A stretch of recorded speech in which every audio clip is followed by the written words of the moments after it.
before the next flash crash hits, what automated governance actually controls. You have been told the next crash gets stopped before it starts. Machines watching the pools, code reacting in milliseconds, no human slow enough to matter. That story is missing one detail. Every system being built right now to stop the crash still has a person's hand on it. Not a machine's, a person's, a small named committee. With a wallet, with a budget, with the authority to move your liquidity without asking you first. That's not automation. That's a reorganization of who gets to decide, dressed up as code. In October 2025, crypto markets suffered their largest flash crash on record.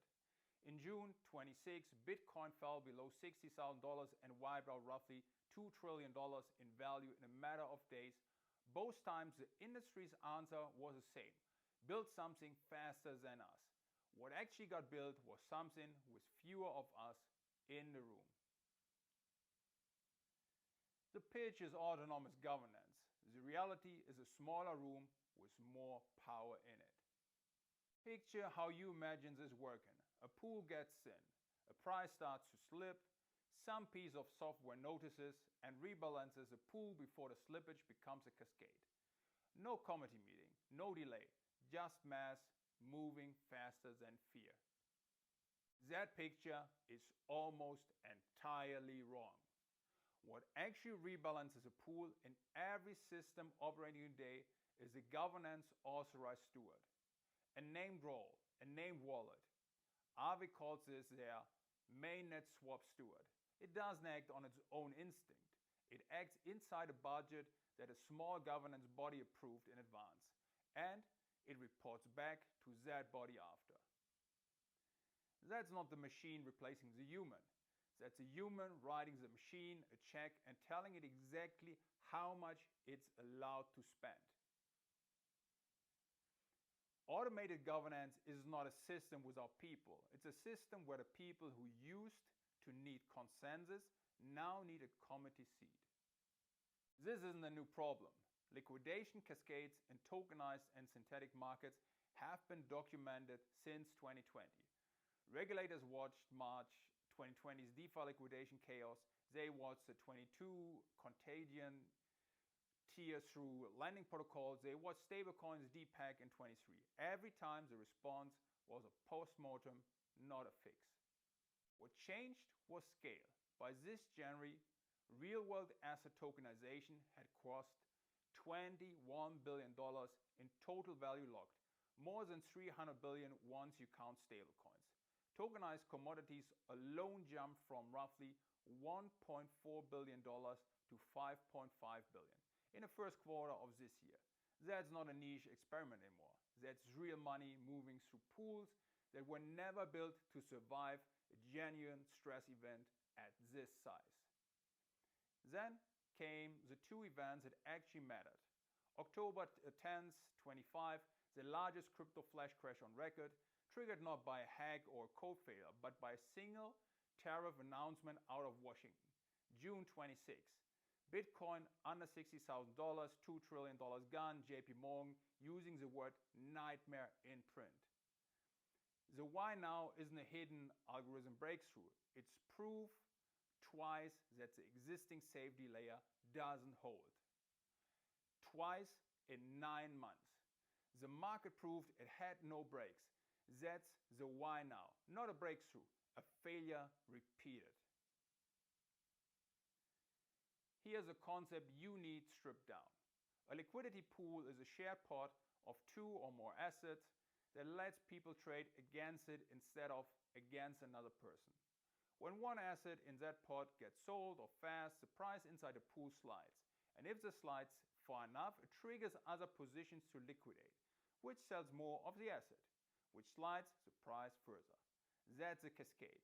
That's the thing everybody claims to be solving. A circuit breaker in this world is any control automated or governed that pauses or restricts an action once a defined condition is hit. That part is real, and it's been written about openly this year as an urgent, mostly unsolved design problem for the industry. Here's what got erased in the marketing. The word automated was supposed to mean the system acts without waiting for anyone. What it actually means, in every deployed example we can point to, is that a small group pre-approved a set of actions and code executes inside the pre-approved box. Avis governance forum shows exactly that in July 26. Finance committee authorized the acquisition of 8 million GHO tokens and set explicit $10 million budget in USDC and USDT to support liquidity execution. Boom! That is not the market healing itself. That's a handful of people whose names you could look up, deciding in advance how much of your liquidity they are allowed to move and under what conditions. The autonomy isn't the machine, it's borrowed, and it has to be paid back to whoever wrote the budget. So follow the actual rule, not the pitch. The rule isn't the algorithm decides. The rule is the steward may act inside this budget under this named conditions, subject to after the fact reporting to governance. That's the exact structure Aave uses. That's the direction the broader circuit breaker conversation has been pushing all year. Scoped, data-driven, transparent controls, which is industry language for controls that a defined party is accountable for. What qualifies as automated under that rule? A pre-funded, pre-authorized steward executing a narrow budget action. What doesn't qualify, no matter what the marketing says, a system that reacts to novel conditions nobody pre-approved with no human sign-off, spending unbounded amounts of pooled capital. Nobody has deployed that second thing at scale. Nobody credible claims to have solved it. Follow the incentive and it gets sharper. Every protocol that centralizes emergency authority into a finance committee or a steward role gets something valuable out of it. Speed, yes, but also the ability to say when regulators come asking that risk is being actively managed by a named accountable body. That's not a technical win, that's a legal and reputational one. The committee isn't there primarily to save your liquidity. It's there so that the protocol has a face to point to when the IMF or the SEC or national regulator asks who was in charge when the pool broke. The committee doesn't exist to protect your money first. It exists so somebody can answer the phone when the regulator calls. Three camps are forming around this, and none of them agree on what automated should even mean. Camp 1. The DeFi native maximalists who want governance stripped down to pure code, no committee, no named steward, full permissionless execution. They are losing this argument in practice because nobody has built a version of that survives a real stress event without a human backstop. Camp 2, the institutional integrators. This is where the biggest money is moving. BlackRock connected Ethena synthetic dollar, USDE, into its Aladdin risk platform this summer. A platform that oversees roughly $20 trillion in assets. That's not automation replacing oversight. That's TradFi style, human governed risk management absorbing crypto's liquidity tools on TradFi terms. Camp 3. The regulators, led by bodies like the IMF, which warned in a report last winter that automated markets amplify volatility and make crashes more frequent and harder to contain precisely because of a weak interoperability between platforms. Their answer isn't less human oversight, it's more of it, formalized, auditable, and slower by design. Caught in the middle, the smaller issuers. Look at Just Token, the platform behind tokenized Argentine energy and agricultural contracts, a project that grew from under $1 billion at launch in January to over $2 billion by May. Projects like that don't have the resources to build an Aave-style finance committee or BlackRock-grade risk platform. They are too small for Cam2's institutional safety net and too exposed for Cam1's ideology of pure autonomy to actually protect them. If their pool gets hit, there is no steward, no budget, no committee, there's just the cascade. The big players get a committee, the small ones get their ideology. Only one of those stops a crash. Maybe you're thinking, I don't hold tokenized commodities. This doesn't touch me.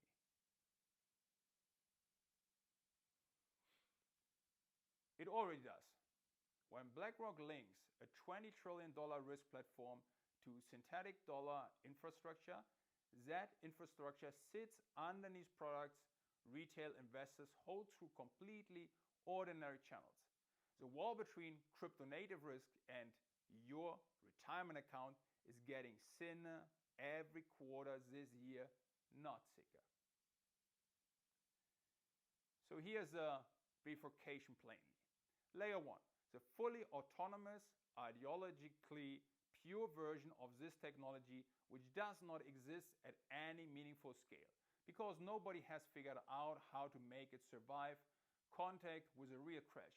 Layer 2, the version that actually exists where a named committee holds a budget and the authority to move your liquidity justified to you as automated because code executes the community's decision.